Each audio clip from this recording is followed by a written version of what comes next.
Hi everybody, thanks for joining me on this video. We're going to do What's in Bloom.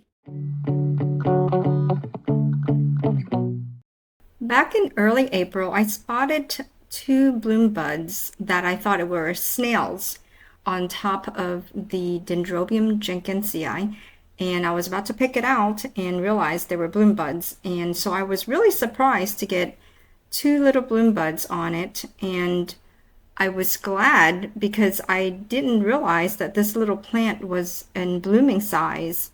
And then in May, I got these much more bloom buds, and I was even more surprised this time. This past winter, I added this dendrobium to my other winter resting dendrobiums like the nobiles and the Dendrobium ophyllum and Dendrobium lattigesii. This one, however, I hesitated to do that, and I went ahead and did it for the winter. It was so small, I didn't think that it was ready to be in blooming size, but I thought I'd try some of it anyway. And I'm glad that I did. Got a reward for it. And when I added to the winter resting dendrobiums, I would give it the same treatment. It would get the bright light and less watering. And after January, I missed it a little more when I learned that I should be misting more often and not subjected to too severe dryness. I'm getting the clue that this dendrobium does not like that bright of light like the ophyllum or the lattigesii. And since the leaves aren't deciduous, aren't supposed to lose the leaves. I think this one you can actually subject it to less bright light in the winter along with the dry rest. Because I noticed that the leaves are damaged somewhat. You can see the sun's burn spots where I had in the past in this winter had subjected to too much of brightness. So I think next year I'm going to try to back up to lower filtered light. Maybe have a screen or a shade cloth over this particular one rather than putting it in full sun like I do with the Lattigesii and Phylum. I did lose a few bloom buds. I think there were three that I lost, smaller ones, and it could be due to age that it didn't sustain all the bloom buds. And it also could be that I had moved it from outdoor to indoor, and the temperature change could have caused those few younger, not completely developed buds to blast. The first time that the bloom buds were blooming, I think only one or two flowers actually came to fruition, and they only lasted for 2 days for me. This time, it actually went much longer, thank goodness. It was about 2 weeks. The intensity of the yellow does get a little darker as time goes by, and then when it shrivels, it's the darkest. And since it is not a deciduous dendrobium, it does not have to regrow new leaves. This particular dendrobium does not take a lot or does not need a lot of fertilizer. I did not over fertilize, and I was careful since it's such a young plant. I had considered it such a young plant that I try not to over fertilize this one. And I was so inspired that I was able to bloom this dendrobium that I bought one like it at Lowe's recently. I got Dendrobium aggregatum. The next two are Maxillaria tenuifolia and still in great blooms, and both smell just wonderfully like pina colada.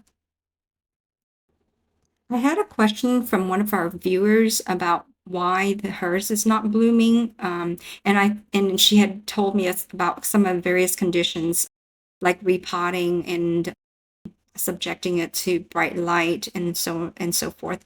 And I think she did everything right except for one thing that I noticed that I need to point out. And I think that many of us might have this issue too, especially in for me when in the first couple of years that I was growing it, I only had a few pieces of the plant. And so I was eager to multiply it by chopping it down, chopping the pseudobulbs down that are 3-tier high. I would put it down to about, in singles. I would cut it down to singles.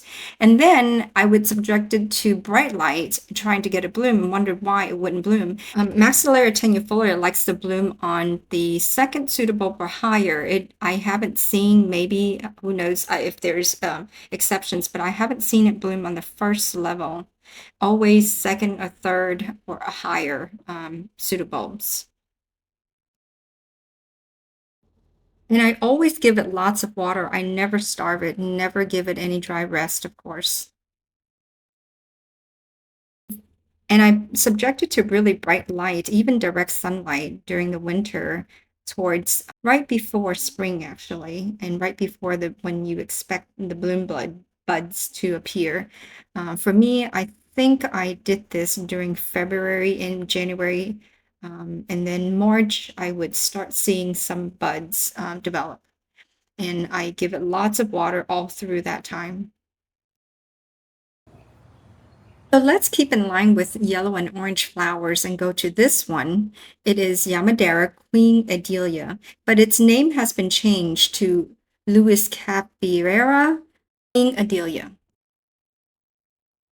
This is a hybrid between Orange Nugget and Sammy Evans. It's a fairly medium growth rate sort of orchid, not super fast like Brassavolas, and not super slow like Cattleyas, but just even, just medium. And the unique thing about this orchid is the scent. It has a licorice smell, licorice scent. So it smells like it's on a spicy side, if you like that sort of scent. I personally am big on the rose smell of the Aclandiae, and I guess right now that is really drawing me into growing Aclandiae. However, this one has a really beautiful, brilliant color. And it's nice that it can add another depth of color in your collection when you have a few orchids blooming. And the Latorias are still in bloom for me. Super long bloomer. I wouldn't be surprised if the Latorias continue to bloom well into the summer. Well, let us go right on to Vanda Pachara Delight now. It previously bloomed this past October, so I think that this orchid is becoming very happy with my area now. If it's giving me a second time blooming in less than 12 consecutive months, and I'm super happy about this because the color is so eye-catching. Anytime anybody comes to my backyard, they immediately are drawn to this orchid. The color is just so brilliant, and I have more bloom buds this time than I ever had before, and I'm really glad about that. However, the size of the bloom are slightly smaller. Now, this is one of the orchids I did not pot. One of the Vandas I did not pot when I did all that large amount of potting at one time in previous videos. I had struggled keeping my Vandas well hydrated, and so I potted most of them except for this one and a couple of others that I just wanted to really enjoy the wildness look of the roots, so I kept it in a shower. But this one I think I might pot as well eventually because again, I just don't want to struggle keeping it hydrated in the winter. All right, let's move on over to the next flower to our right of Pachara Delight, and it is Cattleya Aclandiae. And there is no confusion about this orchid. When you smell it, you know that it's Cattleya Aclandiae. It's got this huge, impactful rose sweet smell. And I think I've described it before. To me, it smells like an entire dozen of roses all at one time on one flower. Really strong, powerful smell. And what I mean by powerful is the scent carries very far. I can actually smell this yards and yards away. Unlike, oh, I guess some orchids have just a hint of smell. especially when you have to get close to it to smell it. This one, you can be very far away, just like Maxillaria tenuifolia. I feel like I can smell Maxillaria tenuifolia from across my yard, and now, this orchid is just known to surprise me all the time. When I'm looking for bloom buds, I'm looking into the new growth and I don't see anything because two of the leaves are cupping pretty tightly together, and it there you unless you look really, I guess I didn't look this time very, very closely into the two leaves. And when it opens, then you see this big old giant bud as if it's been developing a long time, and all of a sudden it appears just when the leaves sprung open. And this is the same thing happened to me last year. You would have thought that maybe I knew to look carefully inside those two leaves, but it's I guess it's the position of it that I didn't look carefully, and it just surprised me again. Now last year this flower opened up during Mother's Day, and this year it's a little bit late, maybe a couple of weeks late. So Aclandiae only blooms on the new pseudobulbs, and there's not many new pseudobulbs, unfortunately. It's not a very fast grower. It's super slow grower, in fact. And this year I have two new pseudobulbs. Last year I only have one. Let me show you the bloom on that one. This year I'm so happy to have three bloom buds. One of the bloom bud is only on one pseudobulb, and the other pseudobulb has two bloom buds. And the new growth will have these spotted parts on the leaves and on the near the base of the pseudobulb as well. And when the plant is supposed to be blooming, if there's a new pseudobulb that it's supposed to be blooming and had missed the chance to bloom for whatever reason, maybe not enough watering, not enough fertilizer, or not enough light, then that particular new pseudobulb is not going to bloom ever. It will just be supplying nutrients and whatever storage it does for the next pseudobulb potentials. This particular Cattleya Aclandiae has plenty of nice foliage, and I'm not sure. So I got this plant from my friend V, who just got fed up with this plant not blooming for her. And I think either because it didn't bloom for her because of the lighting, her yard didn't have enough light, or it was the Cattleya was just too young to bloom, possibly. Not sure, but I have mine in the outdoor shower, which gets really bright light, filtered light, and it bloomed for me after 1 year that it came to my setting. Now, I am hoping never to have to repot this particular Cattleya. My friend V was very smart. She had this in large charcoal and lava rocks, and I added a few bits of sphagnum moss on top, which can be removed super easily with some tweezers. So I hope to never have to repot this unless I would have divided and break it apart because it's just so large. And I think I have heard from other people who have grown this that it is very sensitive to root disturbance. So there is a strategic time to repot or divide it. Ideally, we should repot when the new roots are emerging. One fun thing about this orchid is that the roots are so thick and lush looking. It's just fun to look at the roots or even touch the roots.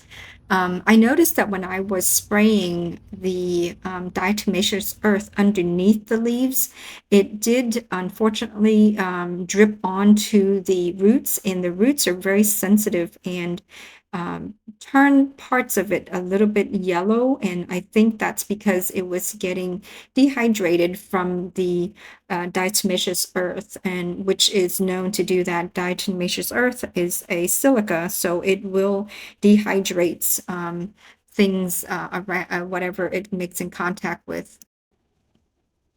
So if I had to pick a favorite orchid this time that is in bloom, I gotta put hands down, it's the Pachara Delight, just because of the color. And if it could incorporate the scent of Aclandiae, boy, that's just a big time winner, undefeated. definitely. But for now, I think Pachara Delight for the color, for sure. Well, thank you so much for joining me in this one. I hope you enjoyed this video. And as always, I hope you have a good day. And please subscribe, like, or comment. Let me know which of these orchids you like the best. And let me know if you want to hear more about a particular one, maybe in a featured video of that particular orchid. All right, thanks again. Have a good weekend. Bye-bye.